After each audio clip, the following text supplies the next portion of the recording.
This is a tutorial on the wall climb, also known as a top out, a maneuver that gets you from a hanging position to the top of your obstacle. Before we begin, it is important to know that this movement is only half about technique. The other half is based on strength and conditioning. So before we start analyzing the technique, I will begin by giving you some conditioning exercises that you will need to practice in order to properly learn the wall climb.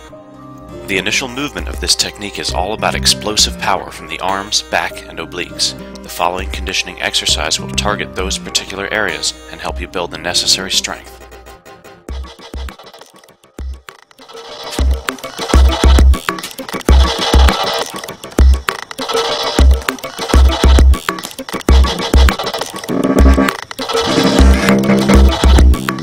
The final movement of this technique requires a fair amount of upper body strength, specifically your triceps and upper back. Train the following motion to work these areas. Work on full extension of the arms.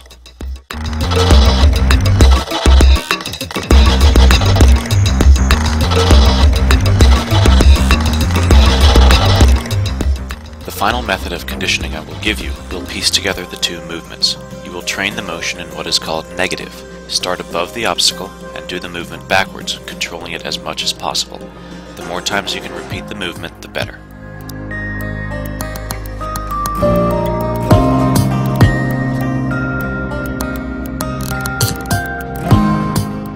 If you are serious about mastering this technique, I advise creating a training routine based on these exercises. It may surprise you how quickly you will progress.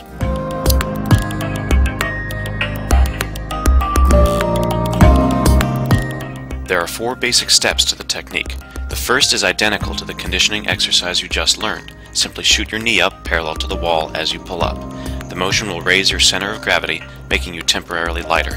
This will take some of the strain off your muscles as they pull your body weight up.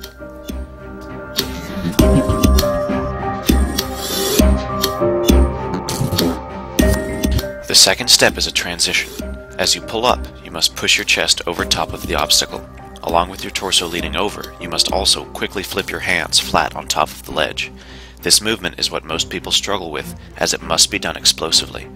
If you do not have the strength to complete this movement, continue your conditioning.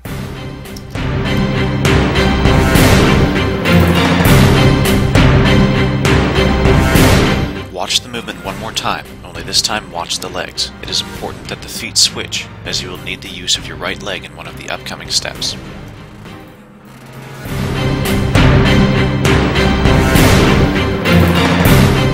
The third step is the press-up. This movement should be easy if you have been working on your conditioning. The purpose of this movement is to create room underneath your body so we can execute the fourth step.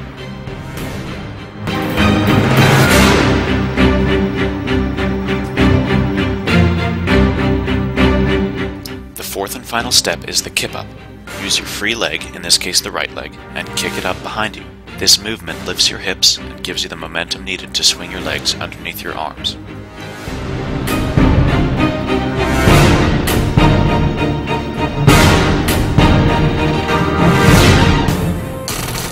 Congratulations, you now understand the basic mechanics behind the wall climb, or the top out.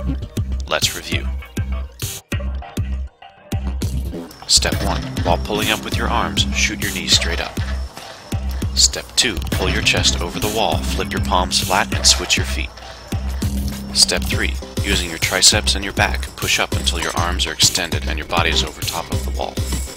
Step 4. Swing your back leg behind you, lifting up your hips and placing your feet underneath your arms.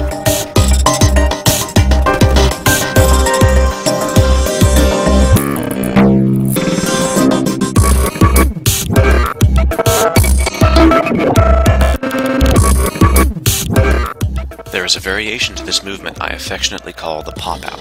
It's just like a wall climb or a top-out, only you incorporate existing momentum instead of executing it from a dead hang.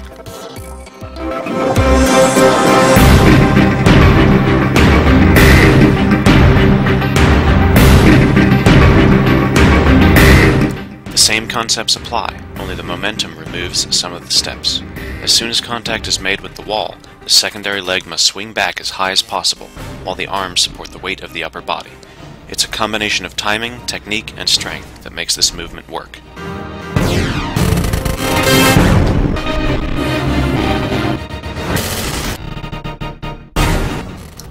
2 tips I'd like to give before this video ends. First, if your shoes tend to slip on the wall while training this technique, try removing your shoes. Bare feet have better grip than most shoes.